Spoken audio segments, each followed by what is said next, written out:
Representational media has explained images and narratives used to personify an audience as quite literally stories that represent cultures that are generated and sold to, aka us, the consumers, users, and sharers. We all explore these stories on a regular basis through social media, often identifying them as a trend, hot take, or a sizzling product and brand, which can vary from anything to anyone. But let me ask you this question: how often has any story, person, or figure influenced your decision when it comes to buying something as simple like a t-shirt? Most likely often, right? As consumers, we now live in a world in which social media crosses most aspects of our lives through digitally enabled social interactivity in areas such as travel, work, food, music, and so much more, making social media this new omni-social presence, extending to an ecosystem beyond dedicated platforms, welcoming this new phenomenon of social influencers. You're watching episode 2, where we focus on celebrity and influencer marketing. The 21st century has welcomed a new embodiment of media as part of our everyday life, aka social media influencers, who have now become cultural staples. And when looking beyond 2020, over 70% of marketers plan to increase influencer marketing in their budgets, adding to the already $10 billion booming industry. But before we explore this, how did we even get here? This all started in the 18th century, where a British potter whose artwork got approval of Queen Charlotte allowed him to promote his pottery as Queensware, the world's first luxury brand. From there came the era of fictional characters created by brands to boost their sales, the most famous, Santa Claus, Coca-Cola's invention in 1932 at the height of the Great Depression. Then came the arrival of celebrities, sports stars, and politicians, all part of this elaborate system of public personalities enabled through the representational media paradigm to speak to and on behalf of audiences, voters, consumers, and other demographics. Compared to fictional characters like Santa Claus, celebrities are real people with real preferences, along with their mass followings, allowing marketers new tactics.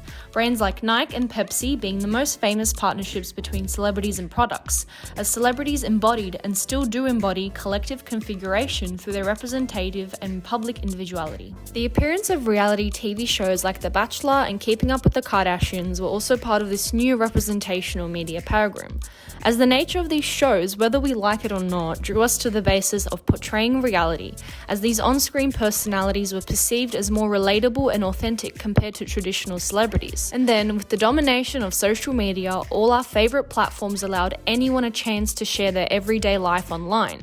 And so, from your traditional celebrities came the popularity of bloggers, and now a greater handful of regular personalities who accumulated followings and from there were able to influence the decisions of their audience based on the content they share, aka the world of influencers. And since 74% of people already use social media to discover products and make purchasing decisions, it's now common for brands to capitalize on a whole network of different influencers in different communities, as they're considered a first-person narrative compared to traditional ads, and are cheaper and just as effective, if not more effective, than celebrities or running paid ad campaigns. The practice of creating and building our online persona involves the everyday labor of monitoring and editing ourselves, and this is something that influencers constantly express through their mediums, by posting relatable content on their social media platforms, allowing themselves to connect with strategic purpose to other individuals and brands through a warmer and more personal tone, which earns them high level of trust and authority given by their followers. And not only is this industry ever more increasing and normalized in the nature of social media and marketing,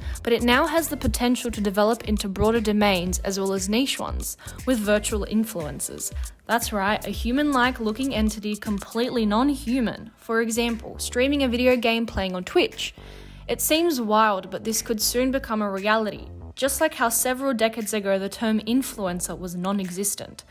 And unlike humans, these virtual influencers have no limitations, such as the need to sleep, eat, or get sick. Academics polarize on the rise of virtual influencers and believe that in the coming years, along with stronger computing power and artificial intelligence algorithms, virtual influencers will become much more prominent on social media, being able to invariably represent and act on brand values and engage with followers anytime. The future avenues are interesting to consider, but would all be determined on what traits and qualities make sponsored posts by a traditional celebrity or influencer versus to a CGI influencer more or less successful. successful. But either way, we've come far from an 18th century British Potter and Santa Claus to now micro-influencers and soon virtual influencers, which could realistically become another part of this evolutionary new media paradigm that has welcomed hybridity and connection like no other.